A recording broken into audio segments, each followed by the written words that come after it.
Jérôme Ferrari, le roman s'appelle Le sermon sur la chute de Rome. Dedans, il y a plusieurs fils narratifs qui sont réunis uniquement par une même proximité thématique en fait. Donc il y a un premier fil narratif qui part de 1918 jusqu'au début des années 2000, qui est centré sur un personnage qui traverse le XXe siècle plutôt par les chemins de traverse, en étant toujours un peu ailleurs de là où se passent les choses et la grande histoire. Et le deuxième fil narratif, ça se passe dans un village corse où il y a deux jeunes gens qui sont originaires du village qui reprennent le bar après plusieurs échecs de gérance successives et qui vont côte à côte vers le désastre.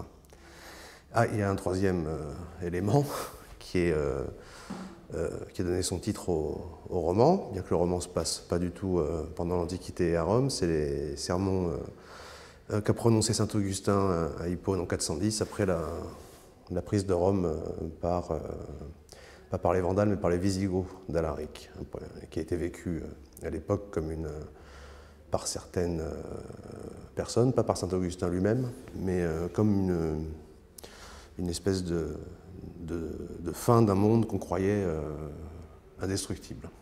Et donc c'est ça, le thème du roman, c'est la manière dont les mondes naissent, croissent et meurent. Et mon bar de village est en fait un petit monde à lui tout seul, dont on suit l'émergence, la croissance et la fin brutale. Moi, j'ai une question philosophique qui m'a toujours beaucoup plu, c'est qu'est-ce qu'un monde? C'est une vieille question de métaphysique, et ça m'intéressait de voir quel type de réponse un roman, pas un texte de philosophie, mais un roman pouvait apporter à cette question-là, avec les outils qui sont ceux du roman, c'est-à-dire en racontant une histoire.